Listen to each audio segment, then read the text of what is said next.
जब भी आतंकवाद और कट्टरपंथ की बात होती है, देवबंदी मदरसों का जिक्र खुद ब खुद चला आता है, क्योंकि यही वो मदरसे हैं जिन्हें आतंकियों की नर्सरी कहा जाता है, जहां आतंक फलता फूलता है। दुनिया के जितने भी बड़े आतंकी हुए, उनमें से अधिकतर इन्हीं देवबंदी मदरसों से निकले हैं। देखिए रिपोर्ट।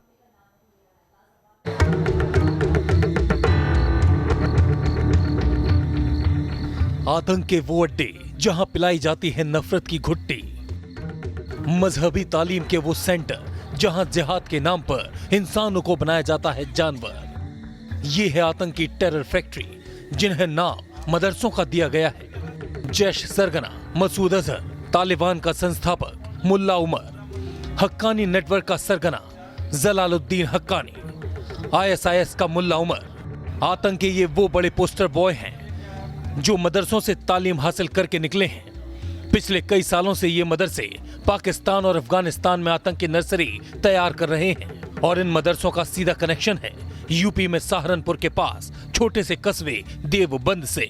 दीनी तालीम यानी धर्म की शिक्षा के लिए देवबंद दुनिया भर में मशहूर है। यहाँ से पढ़े लोग पूरी दुनिया में इस्लाम की तालीम फैलाते हैं, और इसी दीनी तालीम के नाम पर कुछ सिरफिरे लोग जिहाद का नाम देकर दहशतगर्द तैयार करते हैं।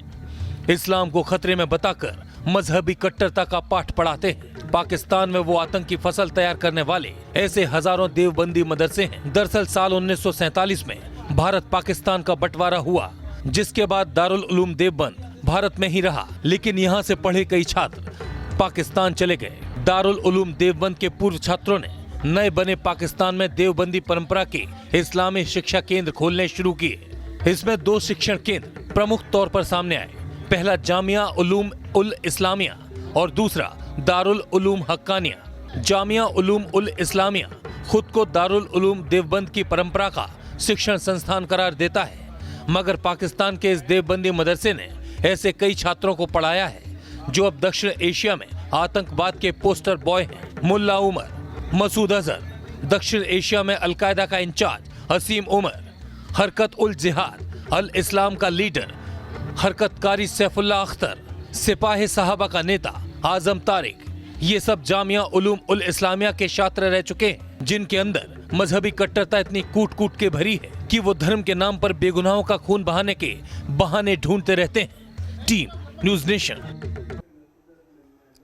आंध्र प्रदेश और ओडिशा के तट से टकराया तूफान गुलाब। जी हां, बड़ी खबर यही है, तूफानी चक्रवाती तूफान का तटीय इलाकों में अब कहर देखने को मिल रहा है। आंध्र और ओडिशा के तटीय इलाके, जहां पर अंदेशा जताया जा रहा था कि सबसे ज़्यादा इसका फोर्स रहेगा, सबसे ज़्यादा इसका असर रहेगा, वह अब तटीय इलाकों में पेड़ के उखड़ने की जानकारी निकल के आ रही है। राहत और बचाव में जुटी है NDRF और ODRF की टीमें। आंध्र प्रदेश के तटीय इलाकों में इस वक्त तेज़ बारिश हो रही है।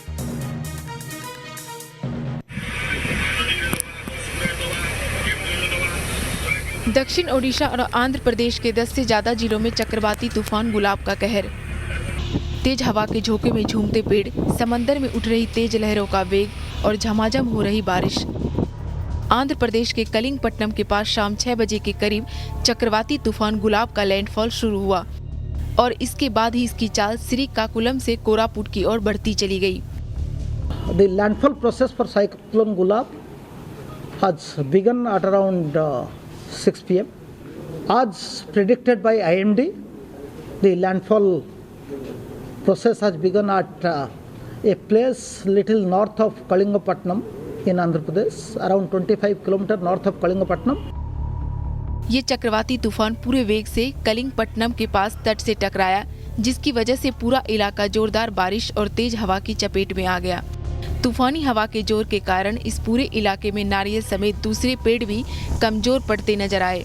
तेज हवा का शोर किसी का भी दिल दहलाने के लिए काफी था। हालांकि प्रशासन का दावा है कि पूरे वेग से तट से टकराने के बाद जैसे जैसे ये तूफान आगे बढ़ेगा, वैसे वैसे उसकी रफ्तार कम हो जाएगी। As forecasted by IMD, the wind speed will be around 75-80 km per hour at the landfall point, and as it moves into Koraput district from Srikakulam, hopefully the wind speed will reduce. तूफान के खतरे को देखते हुए मछुआरों को समंदर से दूर रहने की हिदायत दी गई है। वहीं लोगों को राहत पहुंचाने और सुरक्षित स्थानों पर ले जाने के लिए NDRF और ODRF की टीमों को पहले ही मोर्चे पर तैनात कर दिया गया था। इसके साथ ही ओडिशा के 7 जिलों में हाई अलर्ट जारी कर दिया गया है। राज्य के गजपति, गंजम, रायगढ़, कोरापुट, मलकानगिरी, नवरंगपुर, कंधमाल जिलों में तूफान के खतरे को देखते हुए राहत और बचाव के विशेष इंतजाम किए गए थे। इसी तरह आंध्र प्रदेश के विशाखापत्तनम, विजयनगरम और श्रीकाकुलम जिले में भी हाई अलर्ट जारी किया गया। चक्रवाती तूफान गुलाब की वजह से दक्षिण ओडिशा और आंध्र प्रदेश के बड़े हिस्से में विशेष एहतियात बरती जा रही है। प्रशासन का दावा है कि खतरे वाले इलाके से लोगों को शनिवार से ही निकालने का काम शुरू कर दिया गया था।